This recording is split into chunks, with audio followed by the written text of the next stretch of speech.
Bud Light presents Real Men of Genius. Real Men of Genius. Today we salute you, Mr. Latent Homosexual. Mr. Latent Homosexual. What's going on, everybody? Wired here. I hope you guys are having a wonderful Wednesday. I know I'm uploading a bit late in the day. It's a little late for me. I've been playing with my daughter all day. Can't really go outside, do too many activities, so we're trying to keep busy in the house. There's a whole smog thing, but we're not here to talk about the smog that is sweeping the Northeast. Well, that would probably make a good video. We're here to talk about, finally, the drum roll of everyone's effort to boycott this woke brand of Anheuser-Busch. Bud Light has at last been dethroned as top-selling beer brand in the U.S. after boycott. Who would have thought of that? The analogy is true. When you get woke, you go broke. And it couldn't have happened to a more deserving company. Hopefully it keeps going. Hopefully Target is next. Now, do I think Bud Light is going to fail? Anheuser-Busch is going to fail? No. I think the company is so big, it's going to rebound. People are still going to buy it. It really, But is this going to definitely put a stink on their operation? Absolutely. They're losing a ton of money, billions of dollars. So we're going to get into this article. I got another interesting article to show you right after this, but let's read here. Modelo Especial is now the #1 beer in America, its U.S. distributor has said, after sales data showed it's outsold longtime industry leader Bud Light in recent weeks. Modelo Especial, I hope I'm saying that right, store sales topped $333 million in the 4 weeks ending May 28th.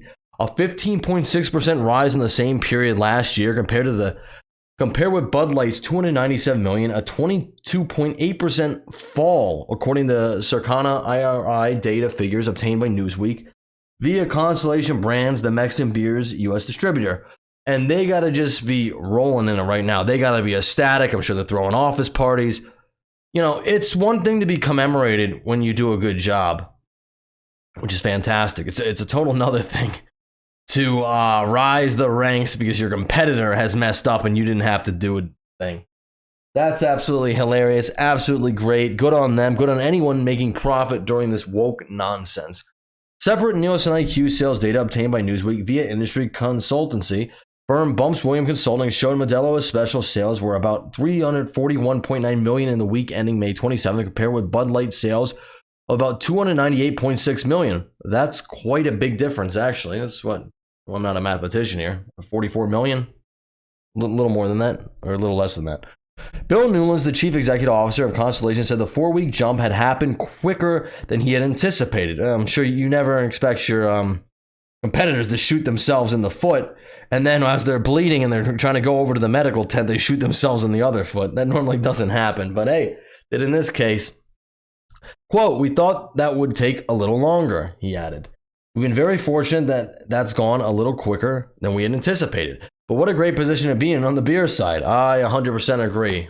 I applaud them. I applaud everybody out there who is keeping this boycott alive and saying no to woke identity politics being shoved down all our throats. It's enough, really. Anheuser-Busch, the makers of Bud Light, have been approached for comment, and I'm sure they haven't responded. Longer-term trends show Bud Light remains the top-selling beer brand in America this year so far, according to Nielsen IQ. Well, let's hope they can maintain that, as I think that was the week of before May 27th, so that doesn't factor in Memorial Day weekend, which is the beer drinking season in America. So, I guess we shall see exactly how it goes, but it's a start. Its data showed Bud Light sales value represented 9.1% of the total market in 2023 compared to Modelo Especial's 8%, representing a gap of several $100 million, a gap that they've closed. The latest industry figures obtained by Newsweek showed Bud Light suffered a 23.9% drop in sales and a 27.8% tumble in volume year on year in the week of ending May 27th, again before Memorial Day. That decline was overall much less steep than the one reported by the company in the previous week, when according to BWC, it lost 25.7% in sales and 29.5% in volume. Again, I'm not sure how much that matters. The whole thing is they've been dethroned. They've been dethroned. They're no longer the top-selling brand. Doesn't matter if you go back the entire year. And, that might pan out. That might completely change. They only had 3 months. April 1st was the Voldemort controversy. They only had 3 months of profitable selling this year before they decided to get into woke identity politics. So that might all change, but a huge shout out to this company dethroning them. Huge shout out to everybody making money off this. Huge shout out to all of you out there who've decided to not consume this brand anymore because you don't want to deal with this woke identity politics. But I'll tell you one person who is very unapologetic, one person who doesn't actually seem to care at all about how this boycott affects anyone is Mr. Dylan Mulvaney itself, herself, himself.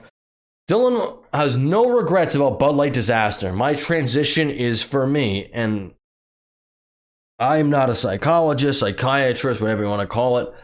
I do know a little bit about narcissistic behavior. I took a 101 course like 12 years ago. I would never have expected that Dylan would not care about the fallout of this company losing billions upon billions of dollars. Why would they? They're getting brand deals. They're still making money. For some reason, people still want to platform them. But also, they got to care a little bit because the Instagram's been slowing down. The TikToks are not rolling out anymore. And you could maybe make the argument, well, this is, all a money-making grift for Dilly over here. And they probably don't need to do that stuff anymore. They probably have enough clout. And, that could be true as well. But I think they are in the center of this controversy now, which I don't know how it took this long. But the fact that they say they don't care, I feel like that's cap. Dilly couldn't care less that Bud Light has been destroyed. Bud Light and Anheuser-Busch has been getting shelled around the clock ever since an incredibly stupid March Madness promo featuring Voldemort. The promo featured the Dark Wizard promoting Bud Light while behaving in a childish fashion, pretending women are too stupid to understand sports. Which the backlash has been intense and unrelenting ever since. And again, everyone who's going to say it, you're, in the comments down there, you can say it. I'm a transphobe, bigot, homophobe, all that type of stuff. Untrue. I just don't like somebody coming out here and being a grifter and making a mockery of women. And also, if you want to really get down to it, I think making a mockery of trans people. This person, when's the top surgery coming? When's the bottom surgery? I would put money on that it's never coming. Unless it's going to get them more clout and more attention. But even then, I don't think it's ever going to happen. I just don't. Because I don't believe this person. They're very disingenuous. That's the truth. And you can see that in everything they do and how they act and how they make fun of women and put women down. They're doing a parody. It's a comedy skit. The influencer whose shtick seems to be focused on profiting from mocking women did a profile with them and theirs one main takeaway. Bud Light's issues and all of Voldemort's critics aren't the focus of the TikTok influencer. Just fine, I quote, I prefer not to name names of those people because it gives them the satisfaction of believing they're on my mind. It shows my followers that I'm standing up for myself, but also pushes that their narrative is loud enough to matter. Unquote, said, Dilly. Which I don't even know who is this person's followers. Why would this is the thing I really don't understand about America. We seem to uplift some of the most narcissistic people that have ever walked the planet, and there are always people simping for them constantly. I just don't get it. I see the same thing with like Prince Harry and the Sussex Squad, and that confuses me. And Meghan Markle, all that, and people are like, "Oh, we know this person. They're so great. Why? Why are they so great? For what? What have they done? If you want me to go over to the United Kingdom and leave, and you're going to give me $12 million or whatever, how much you get to just leave, I'll do it. I'll take a plane over and come back. Definitely. Very disingenuous. I don't regret any of the things that I posted, but I want to make sure that my transition is for me now. What transition? Please, I'm confused. What transition is happening? There has been no transition. Anybody can put on a woman's clothes. Anybody can do that. It does not make you a woman. It makes you a grifter. All right, listen, I could go on and on. I can't really talk about this without getting a little bit heated. I don't really care for this person, as you can tell. And also, you call me transphobic if you want. I think their transition, so they say, is very disingenuous. I don't think it's real. I don't think it's ever going to happen. Just all for clout and clicks. I have no problem supporting people as long as they're of consenting age, doing what they want to do, and not pushing it onto minors. Totally fine. This person is not that person. And that's all I got. Leave a like on the video. Subscribe to the channel if you haven't already. Thank you for listening this long, and I will catch you all in the next one. And I'm going to try to do a couple more videos probably tomorrow. Like I said, very busy day. We're stuck inside because of the smog alert. But my daughter's been very good. She's actually let me ramble on for about 10 minutes. So big props to her. Big props to all you for listening to this long. Anyway, later.